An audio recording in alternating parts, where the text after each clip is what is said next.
audio, or you can even watch back. Giving players all the props, or put them on blast. We don't give no hot takes, only talk facts. We're giving all our devotion, riding high on this wave of emotion. Going all out, yeah, cause this is our time. No, ain't no stopping us till we reach the finish line. All in, we came here to win. We're gonna give everything. S-I-C-K on the run. S-I-C-K, sick, sick. On fire, we're ready to fight. We'll bring the house down tonight. S-I-C-K on the run. S-I-C-K, sick, sick. Play it on the car ride, play it when you lounge. X and O, you know that we can hold it down. Shout out to my man Sammy, got it off the ground. And to all the listeners tuned in right now, got debates, analysis, and speculation. This is sports talk for the new generation. You know where to find us, got a reputation. Sick podcast, your #1 sports destination. Giving all our devotion, riding high on this wave of emotion. Going all out, yeah, cause this is our time. No, ain't no stopping us till we reach the finish line. All in, we came here to win. We're gonna give everything. S-I-C-K on the run. S-I-C-K, sick, sick. On fire, we're ready to fight. We'll bring the house down tonight. S-I-C-K on the run. S-I-C-K, sick, sick. S-I-C-K, it's the sickest podcast. Tune in for the audio, or you can even watch back. Giving players all the props, or put them on blast. We don't give no hot takes, only talk back. S-I-C-K, S-I-C-K, S-I-C-K, S-I-C-K, S-I-C-K, S-I-C-K, S-I-C-K. All in, we came here to win. We're gonna give everything. S-I-C-K on the run. S-I-C-K, sick, sick. S-I-C-K, it's the sickest podcast. Tune in for the audio, or you can even watch back. Giving players all the props, or put them on blast. We don't give no hot takes, only talk facts. We're giving all our devotion, riding high on this wave of emotion. Going all out, yeah, cause this is our time. No, ain't no stopping us till we reach the finish line. All in, we came here to win. We're gonna give everything. S-I-C-K on the run. S-I-C-K, sick, sick. On fire, we're ready to fight. We'll bring the house down tonight. S-I-C-K on the run. S-I-C-K, sick, sick. Play it on the car ride, play it when you lounge. X and O, you know that we can hold it down. Shout out to my man Sammy, got it off the ground. And to all the listeners tuned in right now, got debates, analysis, and speculation. This is sports talk for the new generation. You know where to find us, got a reputation. Sick podcast, your #1 sports destination. Giving all our devotion, riding high on this wave of emotion. Going all out, yeah, cause this is our time. No, ain't no stopping us till we reach the finish line. All in, we came here to win. We're gonna give everything. S-I-C-K on the run. S-I-C-K, sick, sick. On fire, we're ready to fight. We'll bring the house down tonight. S-I-C-K on the run. S-I-C-K, sick, sick. S-I-C-K, it's the sickest podcast. Tune in for the audio, or you can even watch back. Giving players all the props, or put them on blast. We don't give no hot takes, only talk back. S-I-C-K, S-I-C-K, S-I-C-K, S-I-C-K, S-I-C-K, S-I-C-K. Turn up your volume. Because you're about to listen to The Sick Podcast. The Eye Test with Pierre, McGuire, and Jimmy Murphy. The Stanley Cup winning Colorado Avalanche. And after 22 years, sickest NHL podcast. It's gonna be sick. And welcome to another edition of the Eye Test here on the Sick Podcast Network. I am Jimmy Murphy. My co-host Pierre McGuire will be joining us probably in about 20 to 25 minutes. He is up in Toronto attending the Hall of Fame inductions and dealing with a lot of functions around that. And of course, he is on the committee there, helped a lot of people get into the Hall of Fame. So we will talk to him about that when he joins us. But before that, we're now going to be joined by a Hall of Famer actually right here. Hall of Fame puck scribe Paul Dupont joined us here on the Eye Test on the Sick Podcast Network. Dupes, how are you? Good, Murph. How you doing, pal? I'm doing great. And Dupes, before we get into things, and you know what, I want to ask you a little about this too, because you were just in Normandy. Obviously today's Veterans Day and Remembrance Day in the United States and Canada. So I want to send our respects and our thanks out to all veterans living in past. But Dupes, you were in Normandy recently. I can't imagine what that experience was like. Yeah, it's really profound. It's my second time. The first time was in '94 before the games at Lillehammer. I was with the U.S. hockey team in Rouen, which isn't too far from Normandy, south of Normandy, and made a team trip up there. Mike Dunham was on that trip.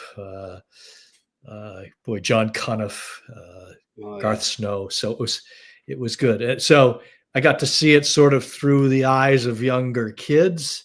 And then this time as an old man, I went back, and it was a much different experience. My wife had an uncle killed at the landing on D-Day, June 6, 1944. So she got to visit his grave, and they kind of shut the place down when a relative shows up.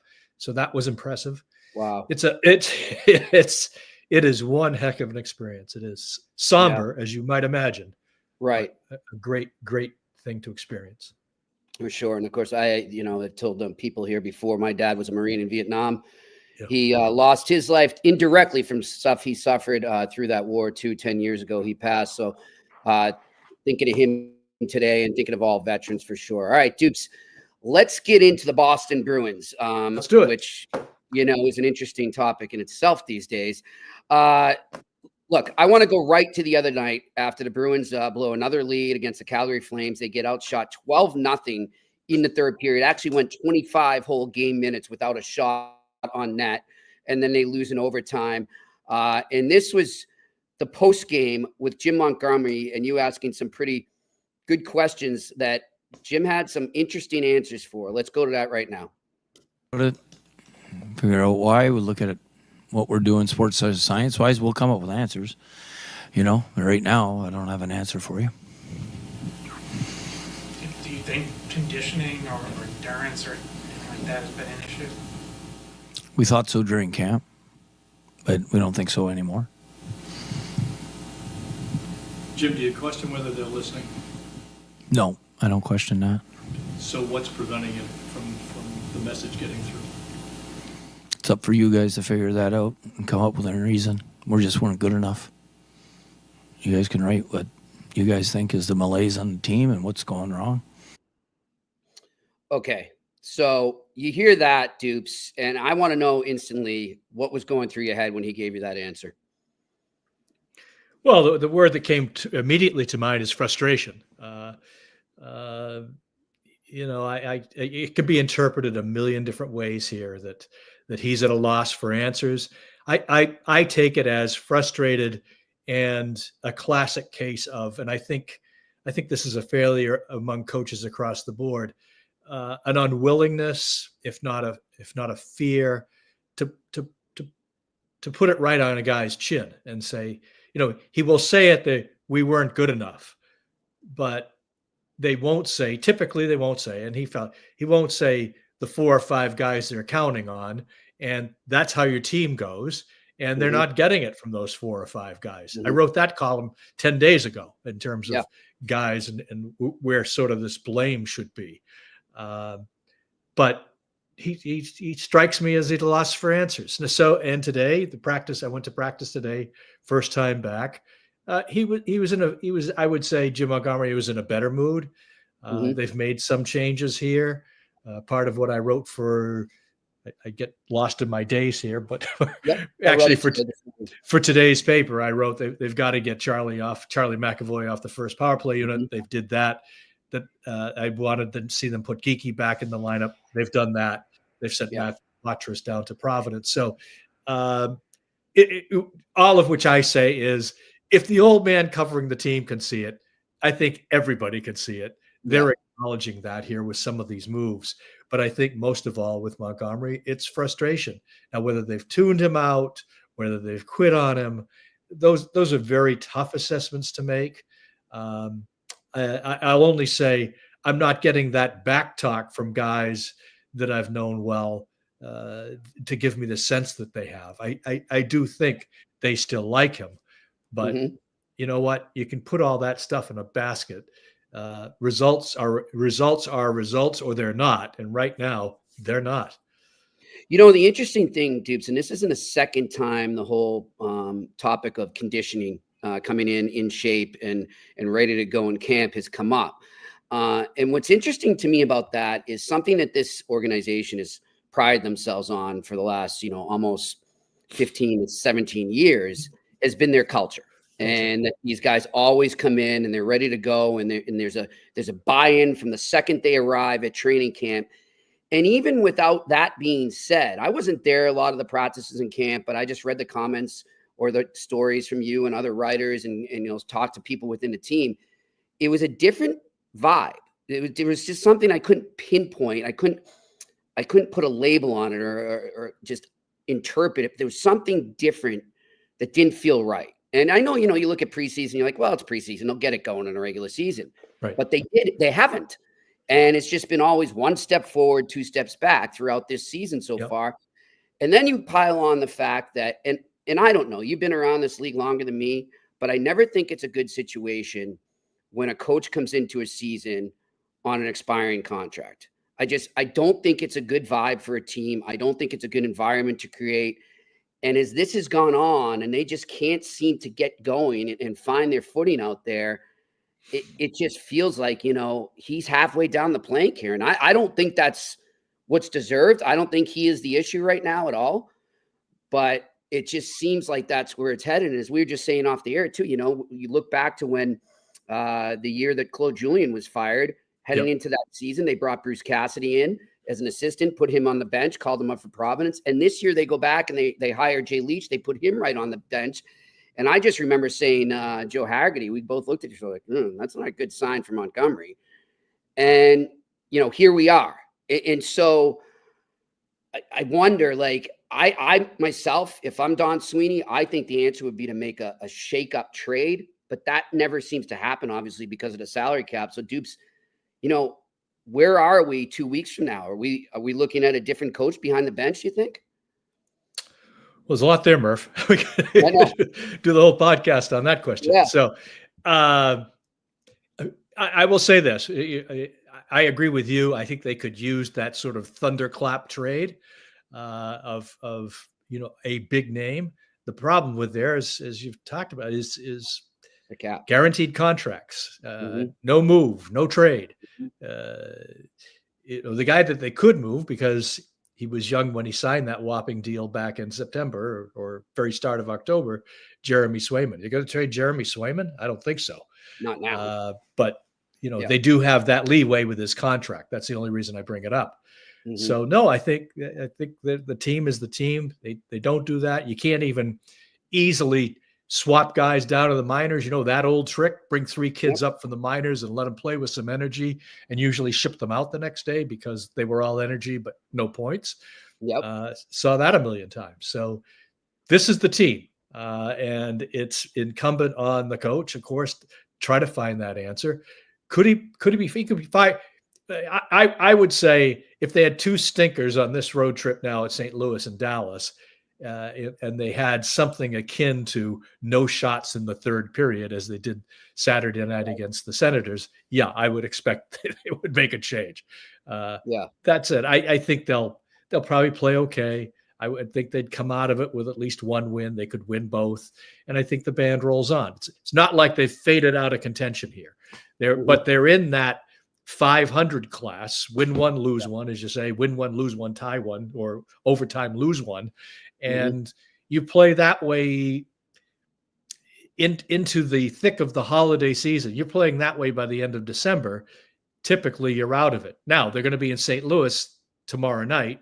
St. Louis, as remember, was, dead on arrival 5 years ago and ends up winning the cup. So you can recover. I just don't feel it this much. And going back to your original statement about training camp, having a different feel, culture being different, my interpretation with that then was so many new parts and significant new parts. Exactly. Lindholm as a first line center, Zadorov as a top 4 defenseman. Well, the truth of the matter is, on Zadorov, he's not there.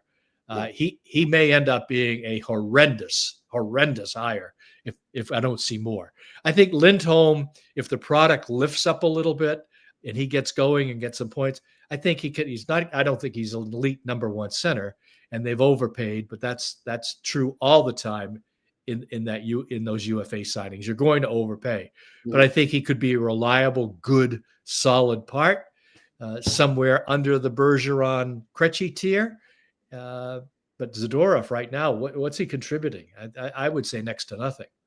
Well, I'll tell you this. I mean, I remember when they signed him, or even before, and there were a lot of rumors that they were going to do it, and they were very interested in him. Dupes, I had a couple scouts, a GM, text me and be like, "Have fun with that." I mean, there's a reason he's been on so many teams in such a short time, and that's not to knock him. I think, first of all, I like him as a person. I've heard he's a good teammate, but he drives coaches nuts because he tries to create things that aren't there. Sometimes he rushes decisions, or sometimes he'll commit to the hit when he shouldn't, and then the puck goes back the other way. And that's exactly what we've seen.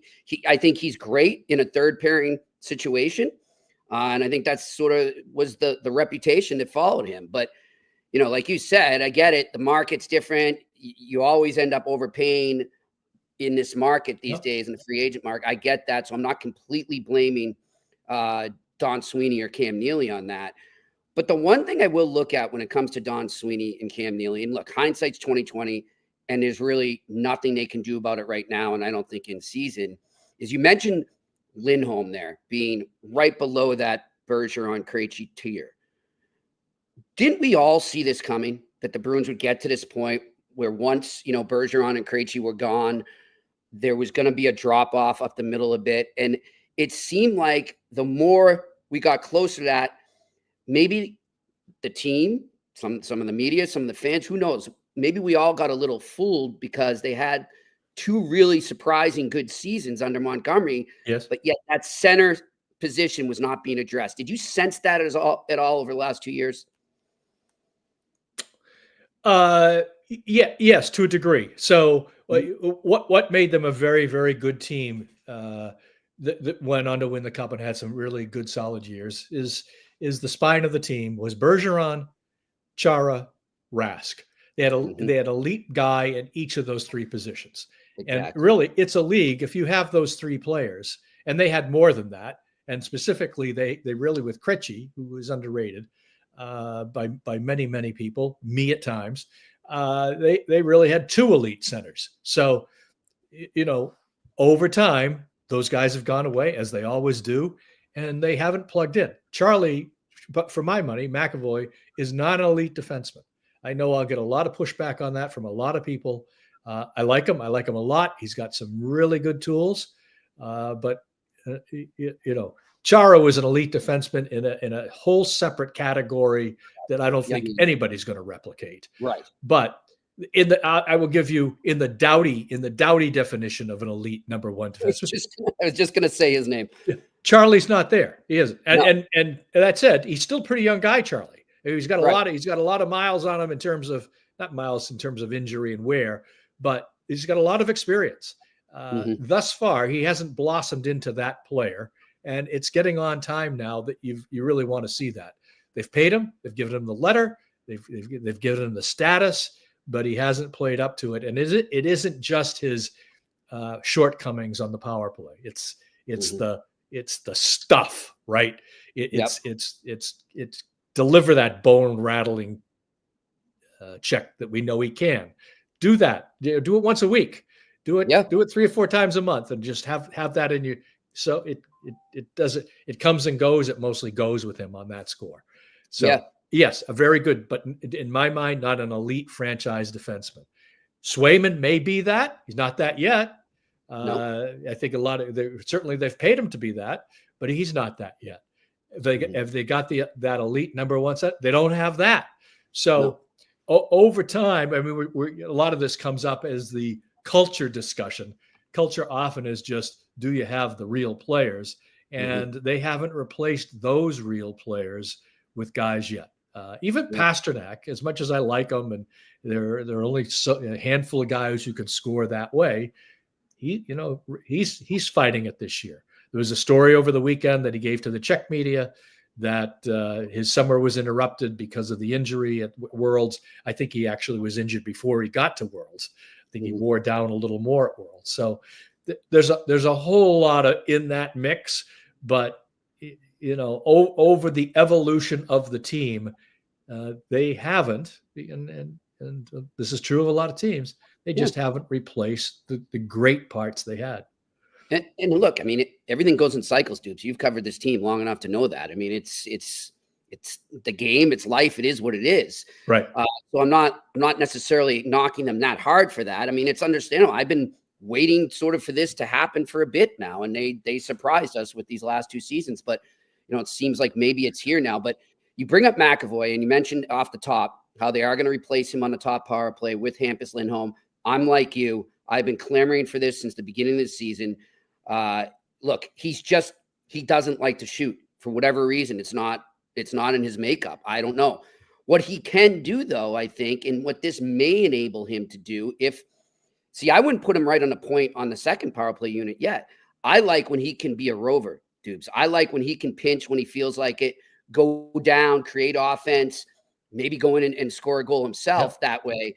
But I think that's more his game than what they've been trying to force feed into him and make him and be that point man on the power play. So I think this is a step in the right direction to put Lindholm there. I've been very impressed with Lindholm this season so far. I think this is a good move by them. What about you? Yeah, I do. I don't think that they had any choice. McAvoy didn't attempt a shot for 60 plus minutes the other night. It's one thing to not get it on that. He didn't attempt a shot. And there was a power play late in the second period. They could have come back. Otto had just tied. Bruins get the power play. They could have driven it right back down their throat. Instead, they dipsy-doodled around. They actually had some very good zone time possession on that power play. 3 or 4 times the puck went to Charlie. 3 or 4 times he either passed, shot, muffed it. The usual toolkit of stuff. So in the end, there was no choice but to go to Lindholm. And Lindholm has 2 power play goals his whole time here. He's got 14 in his career. He's not a big gunner, but he is more inclined to look for the shot, snap off a shot. He's doesn't have a big booming slap shot. So we'll see. I don't know if it's going to be long term. Maybe it is. It can't hurt to try. But that's right. It can't be worse. So unit number 2 is going to be McAvoy, even though you don't want that, Jim. It is going to be McAvoy with Lohrei. Now, I will say, I think that there's an asterisk to this discussion, which says good things about Charlie, which is, I think some of his reluctance to shoot as the first unit power play is he does live by the creed of defense, which is most important as you keep it out of your own net. When you're the lone point man with 4 forwards out there, if the play is going the other way, it's you. Is nobody else is going to catch up. So I think some of his reluctance has been being smart, intelligent, aware, responsible, all the good stuff that comes with being that guy who knows if my shot's off, if it gets blocked, if it goes the other way, my main job here is to prevent the other team from scoring. So now he still has that responsibility as the PP2 guy, but it's Lohrei as well. Lohrei is going to share some of that. So we'll see. It could lead to some good things here, even though the second unit's usually good for about 40 seconds. It could lead to something here, and he should not be out there against the best PK unit as well. So we'll see. Yep, I'm with you on that. Before we switch gears, I want to talk about the Hall of Fame and the inductions a bit in a second. But when you look at this team in terms of the bottom six, has there been? See, I looked at that and I wasn't too upset with that heading into this season. I saw a lot of guys that could play certain roles and help them out, but that's even been a little up and down, Dupes, this year too. We talked earlier about maybe Don Sweeney looking at the trade route. I mean, obviously, when you're acquiring a bottom six forward, it's not a shake-up move, so to speak. But is that something maybe you could see him doing? Because obviously, it's a little easier to do when it comes to cap flexibility. Maybe you could do it. It doesn't excite me. I'll tell you why. I think he's already tried that in terms of the free agents. Yeah, the Tufty signing, the Max Jones signing. The underlying plot here was, along with hiring the high price spread, right? The two big hires in Zadorov and in Lindholm and we're bringing in these 3 or 4 guys who are going to skate like hell and lead the forechecking game and going to play it. This is my interpretation now, and play the game at the other end of the ice. Well, Max Jones ended up not being a player. Tufty, not a player. They've gotten some good juice thus far out of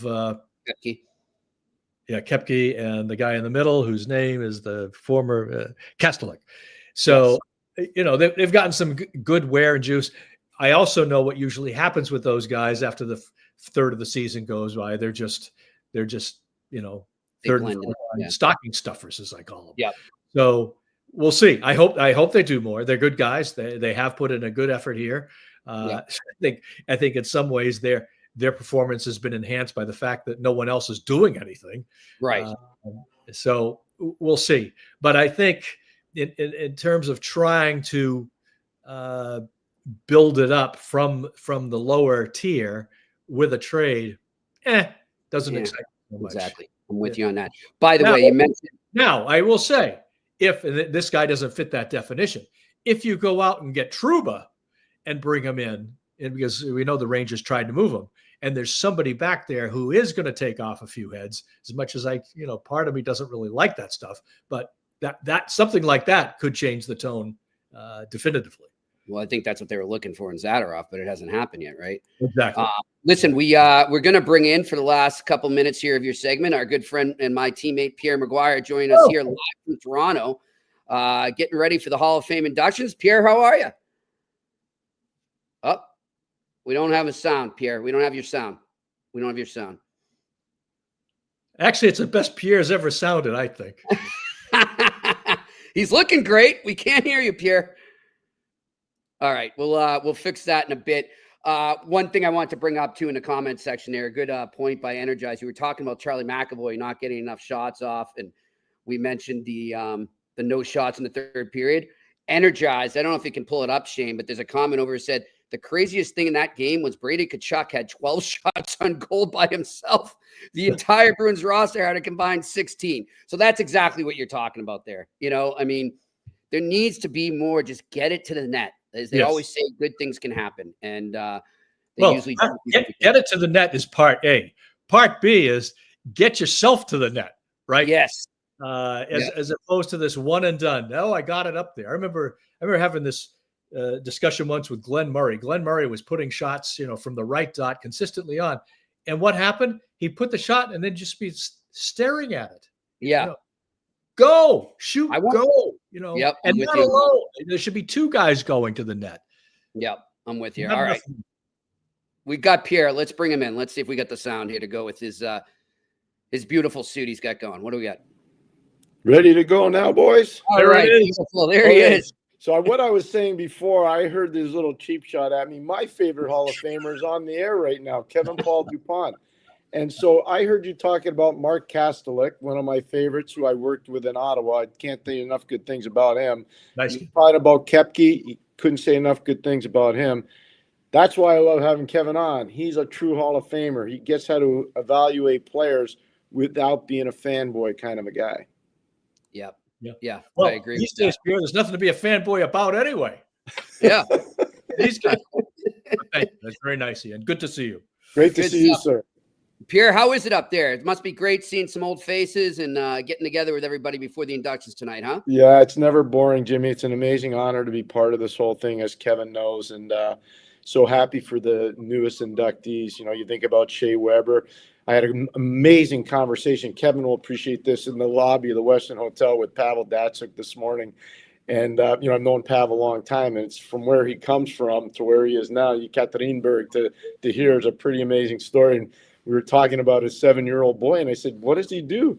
He says, Pierre, believe it or not, he's a goalie, and I don't understand it. I thought it was tremendous. I was laughing my butt off. And Natalie Darwitz, I'm so happy for, and Chrissy Wendell-Pohl, who I think, and Kevin, I don't know how much you saw her play, but I think she's the best female player I've ever seen play, Chrissy Wendell-Pohl. And she chose to cut her career short to be a mom and to be married and to have a career. And her career now involves hockey. She's a scout for the Pittsburgh Penguins, but she wanted to be a mother and a wife, and she did that. So tons of great stuff going on here. I never take it for granted. It's amazing to be here. You haven't mentioned the Massachusetts guy. Well, I mean, they are. There's a lot of them up there, I heard, too, for his party. There's significant amounts of Massachusetts. I was Neil Abbott was on the Porter flight that I was on yesterday. Neil, for those that don't know, is a former Colgate hockey player, but for a long time was Jeremy, and still is Jeremy's agent. So we had some good talks about JR yesterday. But yes, Jeremy, yes. Yeah.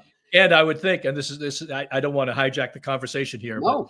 But at some point I hope they add another Massachusetts guy in Walt Keith Tkachuk, because again, 500 goals, and I mentioned that to Jeremy the other day. He said it's the goals, but it's also the leadership factor that he would bring to a room. So yeah, I saw Walt yesterday. I didn't get a chance to talk to him. He started with his wife, probably because JR is going in. And I look forward to talking with him at some point. And Kevin, you know, I can't say too much being on the committee, but you would think at some point there are going to be guys like Keith getting in, but I don't know where that stands right now. Dupes, I want to ask you, I mean, what was that honor like for you when you first found out? Well, I know this is cliche 101, but I was astounded. I had no idea what was. This was 2002, and Larry Brooks called me, and Larry was the head of the chapter at the time, the professional writers chapter.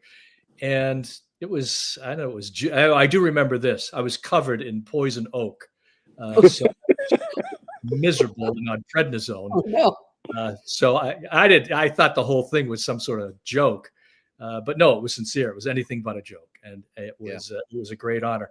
I've told this many times. My son at the time was 5. Yeah, not yet in first grade.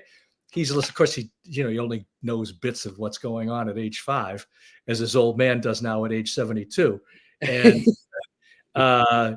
he interpreted it, as I found out later when he told friends, my dad is being abducted into the Hall of Fame. Some old radiator in the back. We're glad you were returned. Jimmy, you know what's amazing? What Kevin was just talking about, when you walk into the Great Hall, and Kevin knows what I'm talking about, and you see all the pictures and you see the likenesses and you read the bios of the inductees, it's overwhelming. Yeah. I mean, if you're a fan of the game, it's done so well, Kevin. I think that they deserve Kelly Massey and everybody at the Hall, they deserve so much credit for what they've done. They've built up an amazing thing. Yeah, the atmosphere around it, the building itself. You're absolutely right, Pierre. Just the presentation. It is. I'm sort of on the fence here because you end up patting yourself on the back too much if you're not careful. But I don't mean to do that. It's just a wonderful experience. Certainly, as the person being honored, just tremendous. And you mentioned Kelly and her staff in terms of taking care of people and understanding and appreciating the culture of it and the ethos behind it. You know, it's pretty cool. Jimmy and Kevin can speak to this. You know, the Hall has a cup. There's 2 Stanley Cups, but there's always one at the Hall. And so we have these big dinners before we have our selection meetings right in the Great Hall, and it's really shut down. It's extremely private, and there's a lot of passionate discussion that goes on. And it's interesting to see because we have people that are on the committee that have never won the cup, Kevin. And you look at them and they're so afraid to go near it because they know it's taboo to touch it. And so those of us have been fortunate enough to win the cup, we're very comfortable around. But then you see the guys that they're full of trepidation. You're like, no, I'm not going near that thing. It's pretty amazing. It is. Dupes, I want to ask you quickly before we let you go. When you became a writer and as you started your career, was there, someone you emulated then, maybe a personal mentor that, you feel helped you get to that point where you were inducted into the Hall of Fame? Well, a number of mentors along the way, but the guy who helped me most will not be a familiar name here. But George Sullivan was a columnist in Boston, and he had done some beats as well. But George was really kind to me, and I first met him. It's a very long story, which I'll truncate here. First met him before I had my first journalism class at Boston University, which would have been in the fall of '72, my sophomore year. So I got to know George there, and George was the guy who actually helped get me to the Globe as a copy boy. That's where I started in February of '73, 52 years ago now, almost. And I was the first of about 8 or 9, maybe even more, 10 kids that he helped that way, just get a foot in the door, and then be extremely encouraging along the way. And then in terms of reading, of course, the two guys I love the most and ended up working them as a copy boy who would actually take their stories by dictation, run and get them coffee, which is what we did, would be Ray Fitzgerald and Lee Montville. And of course, Lee is older than me, but Lee was young at the time and a sensational writer, as he is. Ray brought some humor to it. So in that sense, I've always tried, and writing humor is difficult because everybody has such a different sense of what makes them laugh. But I always try to keep at least the giggle in mind, no matter. There are some stories, of course, that don't merit. If you're writing about death or someone's illness or someone's horrible injury, I mean, that's not the time to be funny. But if you can, even in miserable stretches like this with the Bruins, if you can add some humor to it, I think that's always stuck with me as a valuable tool. Well, you've done a great job. Jimmy, before you let him go, I just want to say this. He's a really gifted wordsmith, and his penmanship is outstanding. One thing I always remembered from Paul Dupont, because I would get the Sunday Globe every day when I was coaching Hartford, the Forever 500 Whalers. I was wondering. I'm coming to get you, dude. I'm coming to get you. It stimulated my Sundays. If we were playing, it was bad news for the opposition. If we weren't playing, it was bad news for whoever was around me. I'm going to get that guy. Decades later, you're still laughing, so that's good. 100%. We are, dude. You know what? Jimmy knows this. You know what, Kevin? I found out a long time ago in this business, especially when you talked about older mentors. I had a lot of older mentors, and so their life was way different than some of the people we have now. And so they were hard. They were tough. And one lesson I learned, never take anything personally in hockey. And I've always tried to live that way. Yeah. That came up in my, I'm glad you bring that up because it's hard, especially when you're young, very hard not to take it personally. Yep. And I had that very discussion.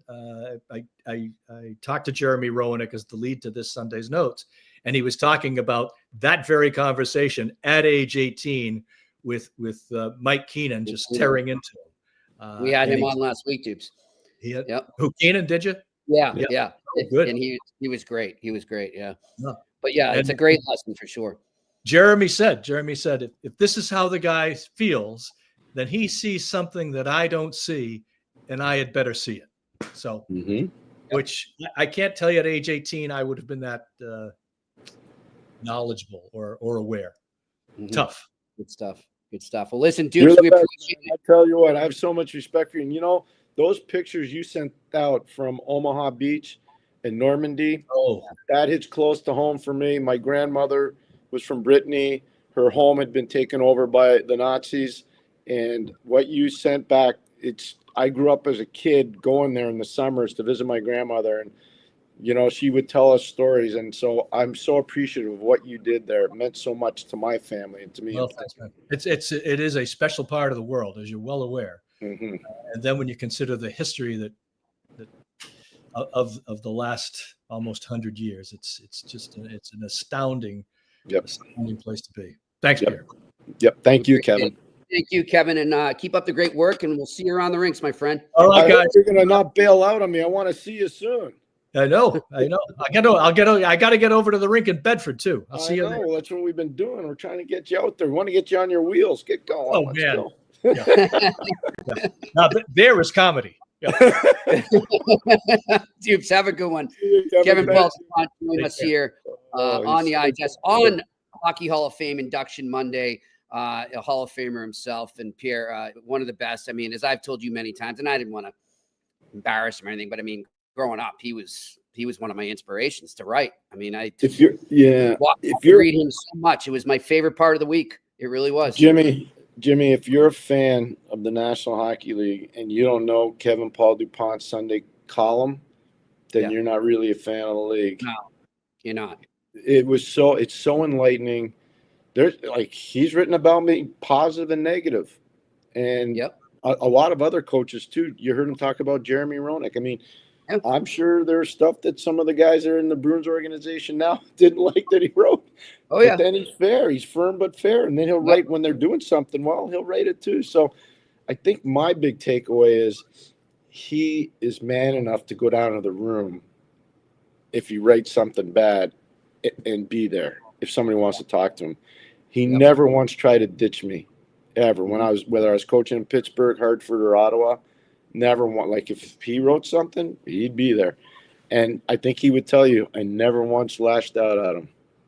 Well, it's I'll tell a quick story here, and then we'll get into our Q&A, Pierre, because I know you're tight for time. But back in it was the 2000, it was an 03-04 season before the lockout, Pierre, and the Bruins heavily favored over the Canadiens, as many times they were, and the Canadiens derailed their playoff hopes in the first round.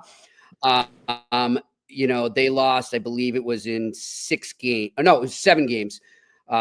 Theodore got the shutout in the Garden in game 7. But anyhow, before that game 7, Joe Thornton at the time, nobody knew he was injured. We found out later he had a shoulder injury, but nobody knew he was injured, and he was goose eggs across the board, was invisible throughout the series. And Dupes wrote a column saying it may be time to think about making somebody else the captain. And that I remember that. That did not go over well in the dressing room, as you might imagine. But you just said it. He showed up. He faced the music. I saw players go, I'm not going to name who, but I saw players go right up to him and rip into him in front of all of us in the dressing room. But he stood his ground. And what I loved about him was he, like you said, we can't take things personally. He didn't take it personally. And he eloquently described why he wrote that and had some back and forth. I'll never forget too. Marty Lapointe had a really interesting, they went outside and they talked and they came back in shaking hands. And when I saw that, I'm like, that's how you do it right there. That's how you do it. And so I agree 100%. Great lesson to learn right then when I was at that age, really breaking into the business at that age. All right, let's tell you about I want to talk to you about some NHL topics, Pierre, but I know you're tight for time. So tomorrow we're going to touch on things that happened over the weekend, if that's all right. I'm all good. Listen, I'm here for you and for our great viewers and listeners, and I'm going to try to extend this as long as I can, obviously. And I'm not trying to make excuses. Jimmy knows, but just so for first-time viewers or listeners, I'm on the committee. The event starts at 5:30. I'm about 10 minutes walking away. I'm going to try to catch the bus with some of the guys to get over there. So that's the only reason. No excuses. I'm just telling you straight up why I have to ditch it around 5 o'clock. And if it doesn't come up for all our Montreal listeners, if we can't get in depth to the Canadiens game today, which was not a clinic in goaltending, by the way, we will definitely look at that game tomorrow. But a great game. Pierre and I were texting a lot, so we have some topics we'll talk about tomorrow. All right, let's get to Betway, our sponsor here. You know they are the leading global online betting and gaming brand. Follow your gut instinct. Go with Betway. If you want to sign up, you can go right to that QR code right in front of you if you're watching, or go to the website and sign up. And remember, you always must be 18 plus and bet responsibly. We didn't have it before, but I loved the over 6.5 in this game heading in. And I nailed that by by a while there. I mean, that was just a back and forth, no defense, no goaltending, seesaw affair. But Pierre, I'm looking at the games tonight, and I'm going to look at the Vegas Golden Knights and Carolina Hurricanes going at it out in Vegas. It's the late game at 10 o'clock. You'll probably just be getting done with all your functions there. Hopefully you can catch some of it because I think it's going to be a great game. And as I told you last week, for those of you who are not used to betting, if you want to bet that the game is going to overtime, it's called a draw. So go there right now and you'll get the draw. You'll get plus 320 value. So that is my pick of the night.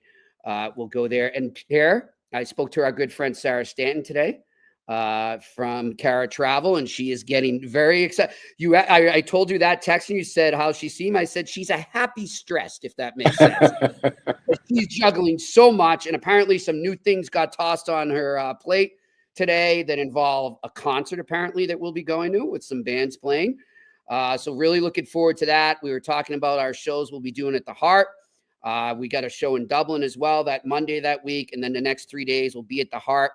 We are going to be changing the times. I will have that secured for you tomorrow. We'll announce that here. But yeah, it's real now, Pierre. We're under 2 weeks until the Friendship 4.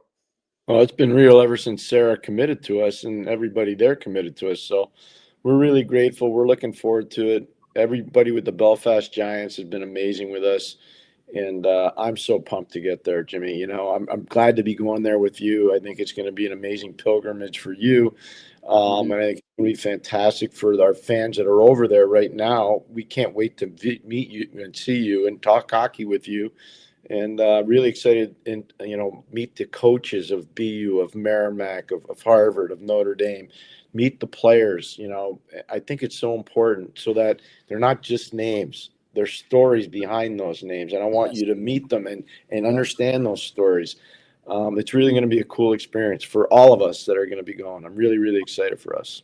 And for those that want to get some really good insight into what that experience means for teams that have been over there, check out Scott Borak, who we had on Friday. On Friday, he was amazing. He's a Merrimack head coach, of course, and just him talking about the things that they were able to do when they were there, the Black Taxi tours.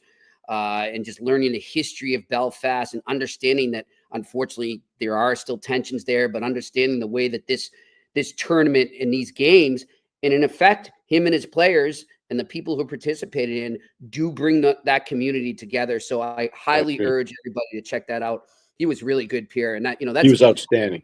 I said to you, that interview that we did with him was kind of what we set out to do when we were doing On Campus Fridays, right? Yeah, 100%. And you were right about that. And, it's some good karma for Coach Borak.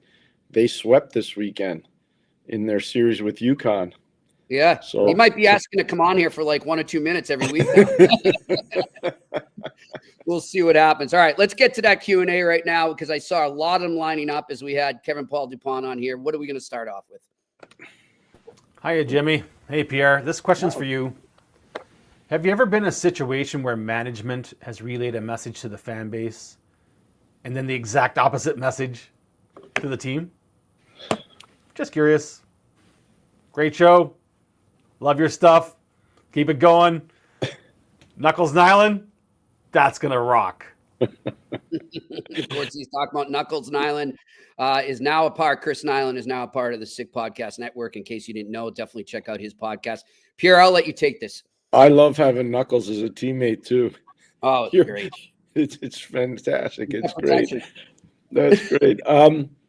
I have, to Shane's question, I have been in that type of a situation, and I wasn't really comfortable with it. And I remember telling one of the owners that I was working for at the time that that's not what he agreed to when I went to work there.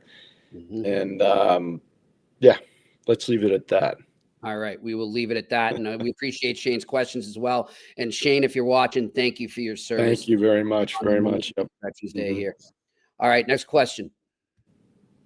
Randy Workman. I am going to be the first one to ask, should the Habs claim Kaapo Kähkönen and Wade Primo? I'm with Pierre. No. Just as we've said, go back and watch them this weekend against UMaine. 2 great games, sir.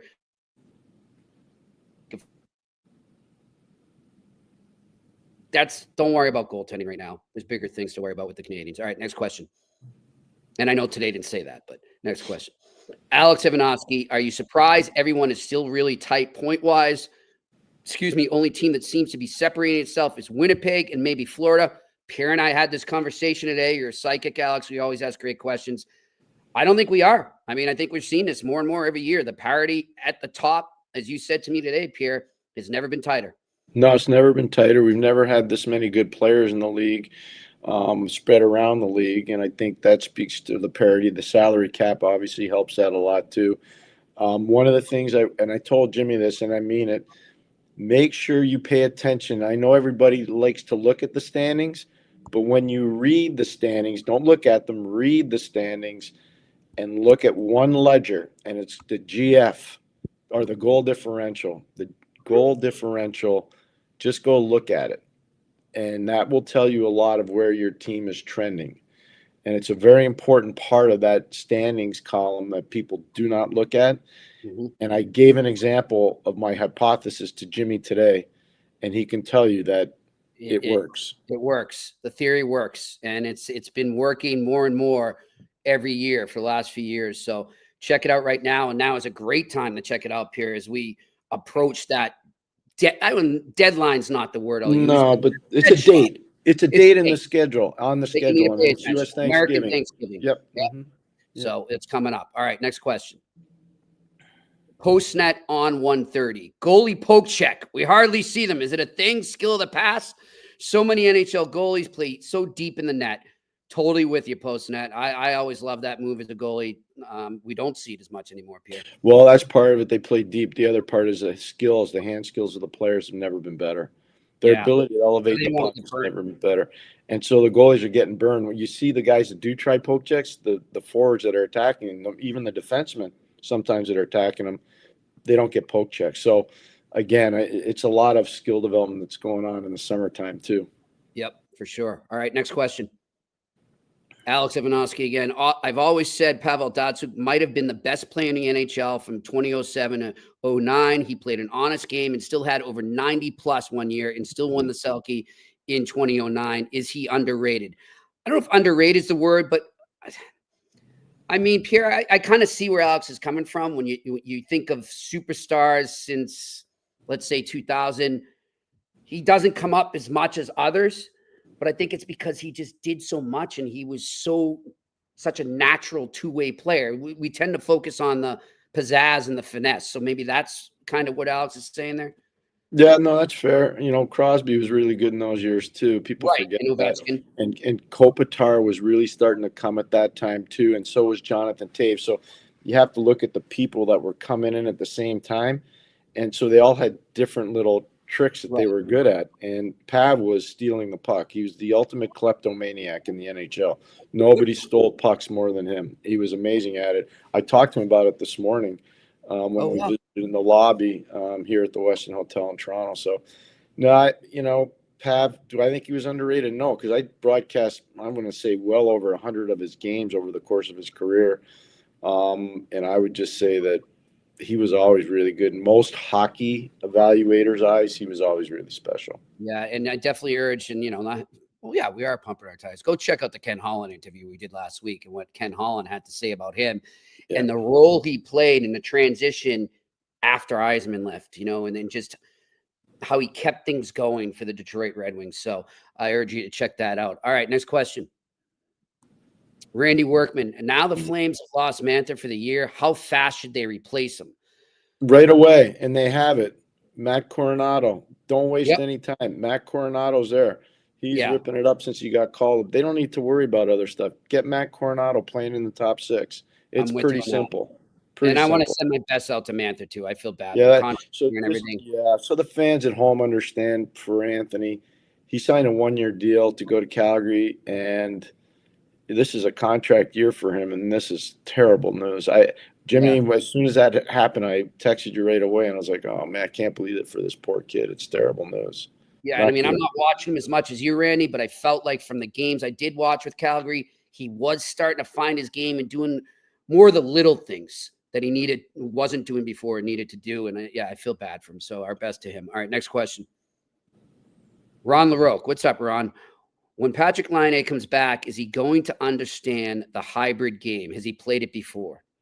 Yeah, I think so. I think he played a little of it in Winnipeg. Paul Maurice, coached him there, and he's a newfangled coach. I think he played a little of it with Pascal Vincent in Columbus.